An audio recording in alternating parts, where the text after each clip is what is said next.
আসসালামু আলাইকুম, সবাই কেমন আছেন? আমাদের ধারাবাহিক যে শর্ট ভিডিওগুলো হয় সেটার মধ্যে আজকের আমাদের টপিক হচ্ছে সোনারগাঁও টেক্সটাইল। সোনারগাঁও টেক্সটাইলের মধ্যে আমাদের আসলে কি দেখার আছে জিনিসটা নিয়ে যদি আমি একটু আলাপ আলোচনা করি, তাহলে আমরা দেখতে পাচ্ছি প্রাইসটা লাস্ট 44 টাকার যে লেভেল ছিল সেখানে এবং 25 টাকার যে লেভেল ছিল এর মধ্যে এখন পর্যন্ত আসলে ঘোরাফেরা করছে। তো যখন কোনো একটা প্রাইস এর মধ্যে মানে কোনো একটা প্রাইস পয়েন্টের মধ্যে ঘোরাফেরা করে, তখন আমরা একটা ডিসিশনাল বায়াসের মধ্যে থাকি যে এরপরে সে আর কাজ করবে না বা কাজ করতে পারবে না। অর্থাৎ এটার ভিতরে যে কাজগুলো করবে সেগুলো সবগুলো ইন্টারনাল স্ট্রাকচার। তো এখন আমাদের সবার আগে যে জিনিসটা মেনটেন করতে হয় সেটা হচ্ছে প্রাইস পয়েন্ট। তো আমার কাছে এখন পর্যন্ত আসলে এখানে যে প্রাইসটা আছে সেটা হচ্ছে মেজর সাপোর্ট বা মেজর রেসিস্ট্যান্স আমাকে মেনটেন করতে হবে। তো যেটা সেটা হচ্ছে আমি যদি দেখি এখানে আমাদের কাছে একটা ডাব্লিউ প্যাটার্ন আছে, যে ডাব্লিউ প্যাটার্নটা হচ্ছে এখানে।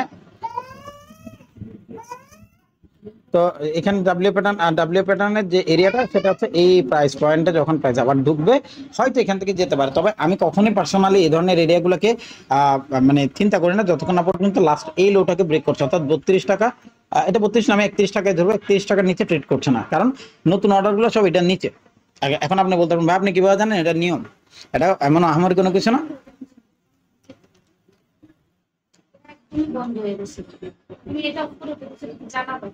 তো এখন আমার কাছে যে জিনিসটা চোখে পড়তেছে সেটা হচ্ছে যে প্রাইস যদি কোনো কারণে, যেহেতু এটাকে অলরেডি ব্রেক করে ফেলছে, প্রাইস পসিবিলিটিস রাখে নিচে আসবার জন্য, তবে প্রাইস এখানে নিচে আসার সাথে সাথে একটা বাই পয়েন্ট ট্রেড হবে। এটা রুলস, ঠিক আছে? এটা রুলস, আর এটার উপরে ডিপেন্ড করে প্রাইস সামনের দিকে যাবে, এটা হচ্ছে মূল কথা। তো আমরা এখন পর্যন্ত যেখানে আছে বা যেভাবে চলতে থাকুক, প্রাইস যদি এটার উপরে ট্রেড করে রানিং এ, এটা কত আমি জানি না, একটু দেখতে হবে আমাকে। 39 টাকা 6 পয়সা, 39 টাকা 6 পয়সার উপরে যদি প্রাইস ট্রেড করে সেক্ষেত্রে, অর্থাৎ অবশ্যই সেটা এর নিচে ট্রেড করতে পারবে না। 36 টাকা 28 পয়সার নিচে সে ট্রেড করতে পারবে না।